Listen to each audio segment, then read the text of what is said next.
Hello everyone and welcome to a new video. Today I'm going to be bringing you a ruse guide for 1TC ruse staple opener. That is a very adaptable build that you can use to play all of the different styles that you will usually play with ruse, whether that's 2TC, 2TC fast castle, 1TC aggression, or 1TC fast castle. You can do it all with this opener because it naturally gives you that tempo advantage that allows you to go for whatever you need to go for. So depending on your matchup, you might want to go fast castle against English 2DC Abbey of Kings, or you might want to go full all in against Byzantines like I'm about to showcase you here.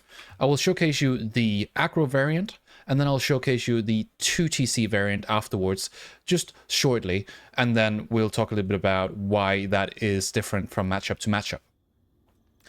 The first thing you're going to be doing is you're going to queue up a scout from your TC. You'll have your first scout going aggressive, the second scout will go aggressive, and then you're going to be making a third scout from your hunting cabin. That scout will do the defensive scouting, so you can drop your sheep off at 2 minutes. It's important you drop them off at 2 minutes, because if you don't, you won't have food under your TC and you won't be able to age up. Alright.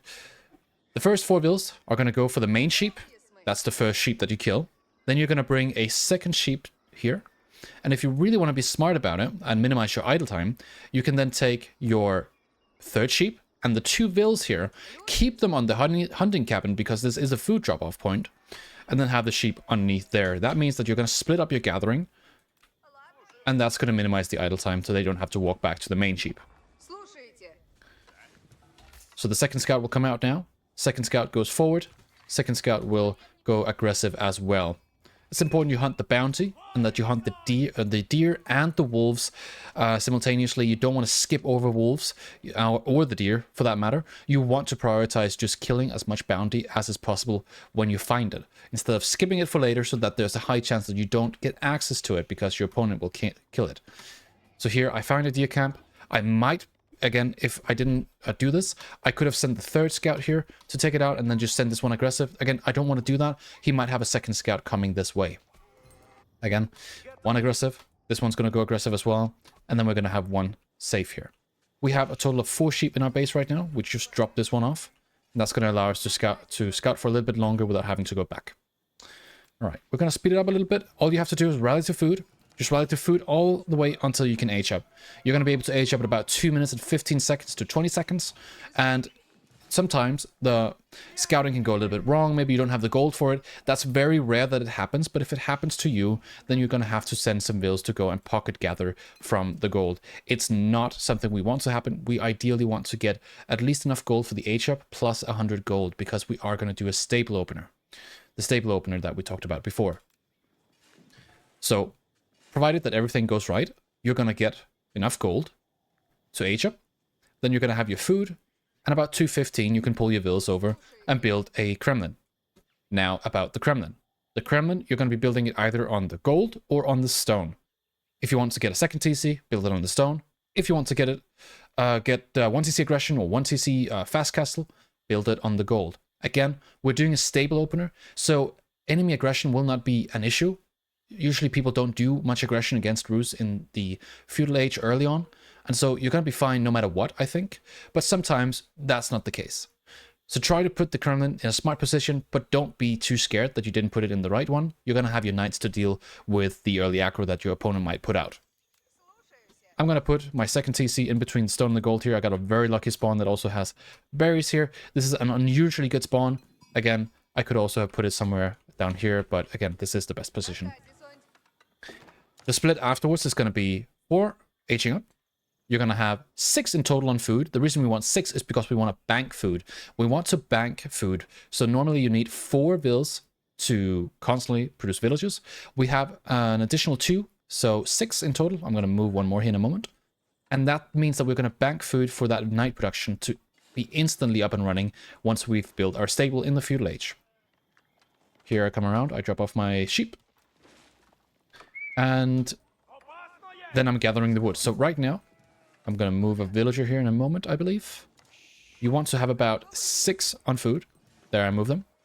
And then you want to move 3 plus 2. You want to go up to 5 on wood. And you want to just gather the straggler trees. 5 on wood, and then you can rally back to food after. If you want to do aggro. Because this is where the variation comes around. So I'm going to showcase you, of course, the 1cc aggression here, and then I'll show you what it looks like afterwards if you're doing a second TC instead, because the macro is a little bit different around this point. This is going to be the 1cc aggression build. And so if you're doing aggression, it looks something like this. 5 on wood, then back to food. Once you're aged up, you're going to instantly build the stable with the 4 age-up builds you have. This will mean that you build the stable very, very quickly. Then these villagers will go to build a house and then a mining camp. From the stable, the moment it's up and running, you should be able to queue a knight. And you can see I have 1 villain queue here. I gathered a little bit of extra food before, but it should still be absolutely fine if you just keep the 6 on food. I've been doing that for a while and it works. Stable in queue. Now scout your opponent, figure out where you can hit. Currently, I've scouted that he's very vulnerable on his berries, and that he's getting a tower on the gold, so I'm going to be prioritizing the berries.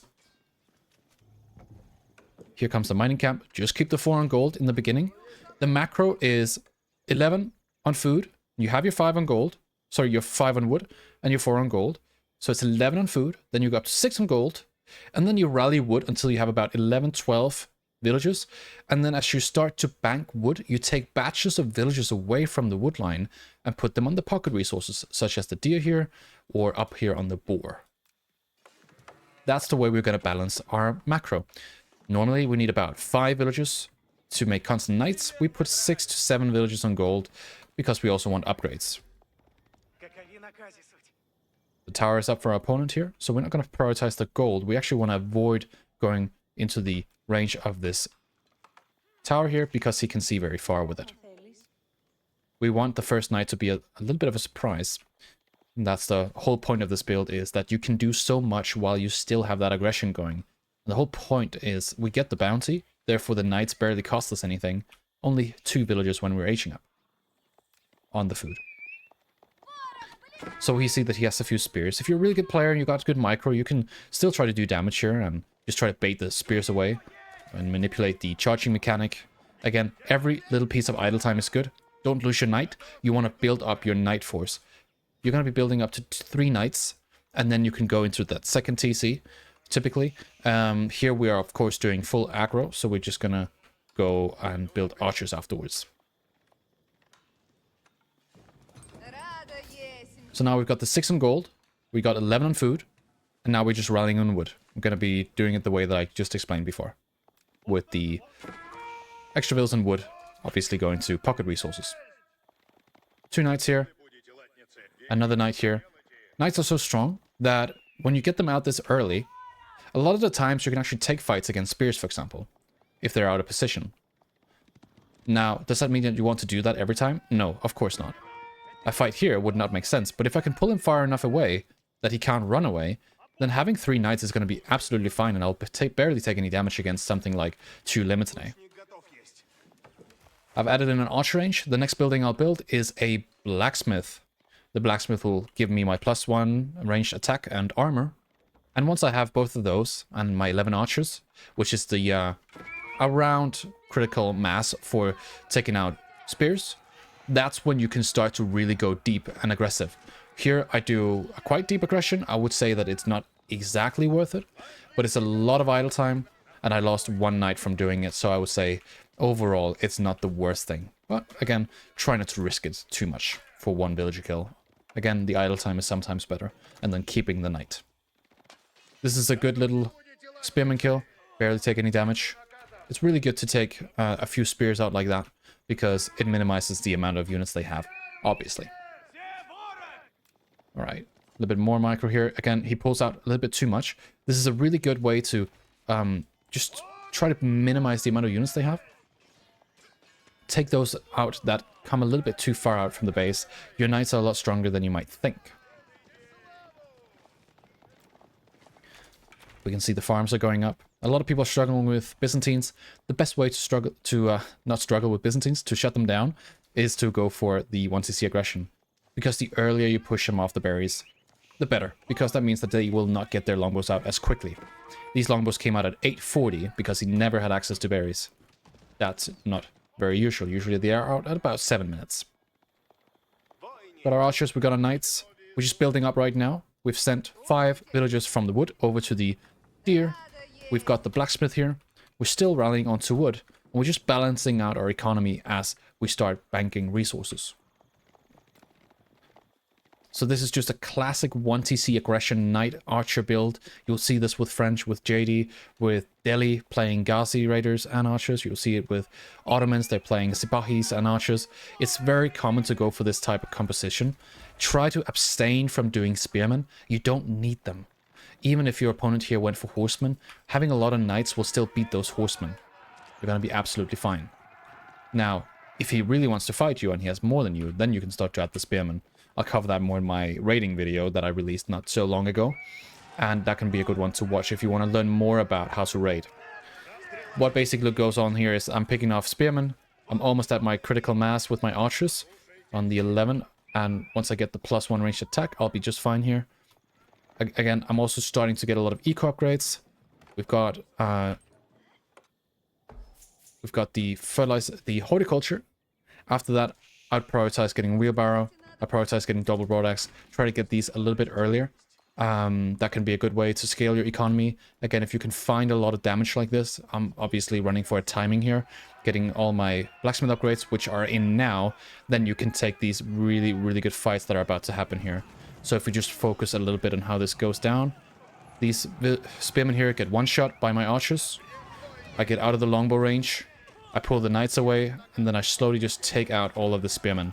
This is a really, really solid way to deal with the spears, because once the spears are away, your knights will deal with the rest of it. And then very quickly can you start actually diving your opponent. Remember to get that +1 ranged armor, because otherwise it's going to be so rough for you to stand under TC fire and tower fire. Find as many villager kills as you can, but don't stay in here for too long. Get out again, and then you can make your rams or go castle. It's that simple. So, yeah, we're just going to speed through this. Not a lot more happens. We'll jump into the second TC variation now, and then we'll talk a little bit more about how you should play your second TC in terms of matchups and so on and so forth. So going into the second town center build, we're going to be doing a lot of the same things that we've just done. We're going to be scouting aggressively. We'll go for our little hunting cabin here with the sheep and the villagers. Again, a lot of the stuff up until that about transition in the once you get the Kremlin up and running are gonna be similar, pretty much the same actually. And so all our scouts right now are doing is that they're scouting for sheep bounty, the same as usual, which is splitting up and then trying to cover as much of the map as possible. Then here at about 215 to 230, 220, you're gonna be pulling 4 bills, same amount as before, and then you're gonna be aging up. The difference here is now in the way that you macro your transition. So you still leave 6 on food. You want to get your knights out. You're still going to have that gold to build those knights. You're still going to be building the stable. But then instead of going on the gold, you're going to go on the stone. The way you then want to macro is you want to go up to 8 on wood. And you'll have your 4 here on stone. And then after that, you rally on stone. I'll show you a little bit what that looks like here. But it's not quite that. Again, when we play Rus, often our timings can be a little bit skewed depending on did we get bounty, did we do the damage we needed, how much wood did we get from our 20% wood bonus. Again, try to just look at your resources and then move them around as you see fit. Here comes the stable. Instantly after that, mining camp. We're also going to be building a house here. And then we're going to try to find out where can we actually hit our opponent. So we've scouted the gold. We've scouted the berries. We're up against OOTD. And so we want to prioritize locking down their gold as quickly as possible, or at least forcing out defensive units. Because if they stay in feudal for longer, that's better for us. We are, after all, going to be transitioning into that second TC play. Stone outcropping. I have a little bit too much on wood here. I would advise going up to 8 on wood, and then rallying to stone. That should give you a perfect macro. Here, use your scout. Lock it out, and then get those knights out very quickly so you can go and interrupt the villages. It's a really, really smart way to just very quickly apply pressure and still not suffer on the timing. So I have a second TC build on my channel. I think it was like 5:30 or 5:15 timing for the second TC. But getting a villager kill this early, forcing your opponent to play like this, is much more valuable than not doing it. Because second TC, you get 2 villagers more, or you force your opponent to stay in feudal for 2 more minutes. You decide, but I would definitely say getting that stable up and running early has so much more value than getting the second TC out quicker. So we have enough resources for the second TC at about 620. Now we have to walk all the way over to the deer camp. We're going to build it on the deer. And then after that, we're going to rally to gold once we have about 16 to 18 on food. We're just going to rally gold and we're going to get fast castle. Again, we have 3 knights now. And those knights can deal the damage we need to do. Usually we don't need more units to do the damage. 2-3 knights, apply the pressure, force the units out from your opponent, and then hit them with the castle timing so you can actually do something. So all they're doing right now is buying time for us. We put our second TC down. It's going up at about 720, 725. Then we just put them on the deer, and now we're rallying these 2 TCs to gold. And then we're going to just go straight for the H-up. There's no reason for you to stay in feudal here anymore, because the longer you do, well, if you decide to make more units, you have to find value from them. Because the goal right now is to get Castle Age. We want to try to get the relics. We want to get our better knights. We want to get the upgrades. We just in general want to play that tempo style. And that is what these knights allow us to do. So already the knights have provoked 2 towers and a spearman. I think 3 spearmen actually. That's the equivalent of 6 spearmen. We're also going to find 1 villager kill here. On top of the one we found before. And that is just from that staple opener. It's that good. Now we're macroing towards castle. In about 1 minute we'll be Hing up. And you want to be going up with the high trade house. So let's just speed towards that.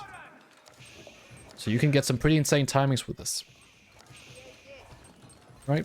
Trade house is going up. Age up with about 8 villages. Then after you've aged up, leave 6 villages on the high trade house so that you can collect your deer. Then just rally on wood. Focus primarily on wood. Then the order of the buildings that you want to go for is going to be this. It's 2 stables. It's going to be 1 monastery. It's going to be 3 archer ranges and then 2 blacksmiths. So the 2 blacksmiths are to catch up on upgrades. The archers are going to be coming out. You're going to be having enough villages to produce. If you go for blacksmiths too early, you're not going to be able to use all your resources. Try to get the production out, get the relics, and then just try to pump units as you upgrade them. That's pretty much it for the production. So you'll see me going for double stable. I'm going to be cancelling this archer range here in a moment. I thought I'm not going to be building the monastery first. That's going to come down here in a moment. There we go. Again, if you build the archer range first or the monastery first, I would highly advise just to get that monastery out as quickly as possible. If you feel like you can fit the archer range in, then sure, go for it. Again, it's all about hitting that magic for 2 stable and 3 archer ranges and the monastery. These fights here are also pretty good. We have our veteran knights. We can contest the relics and then go for the other ones. The way we're going to finish this game is just by building up a huge military advantage. Because we have an eco advantage, we can do so. Here come the double blacksmith. And we're just going to start pressuring once again. We see he has a few spears. Spears are slow, so we can outrun them. We're going for the boar here. We lose 1 villager, unfortunately. And then we're just pressuring back and forth, taking out the prelates, making sure that he doesn't get any.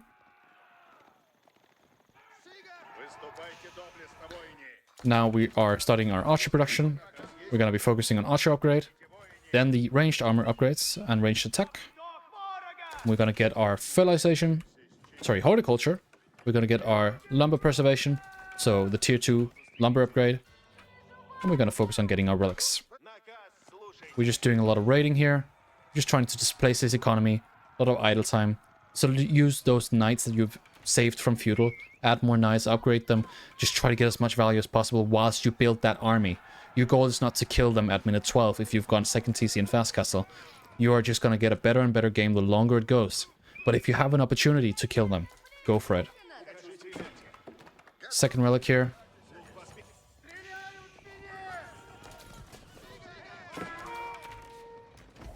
And we're just pressuring, pressuring, and pressuring.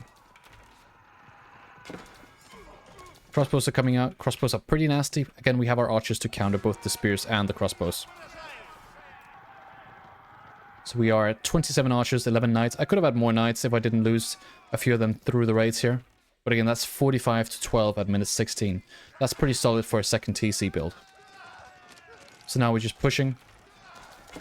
And we've done our damage. We are on twice the amount of eco, and it feels pretty good. I want to quickly talk about the matchups. You're going to be going 1TC full aggro versus Byzantines, HRA, French, and Iobit. You're going to be going 1TC FC, so Fast Castle, versus English and JD. You want to be going 2TC Fast Castle versus Japanese, Abbasid, Chinese, Shioshi, Order of the Dragon, Malian, Rus, and Ottomans. And then 2TC aggro, that means staying in Feudal, versus Mongols and Delhi. As per usual, build order is in the description. You guys can check it out down there. And if you have any comments, any questions about the build, about playing Rus, let me know in the comment section below. And yeah, if you're interested in coaching, there'll be something about that now. I'll see you guys in the next one. Ciao, ciao.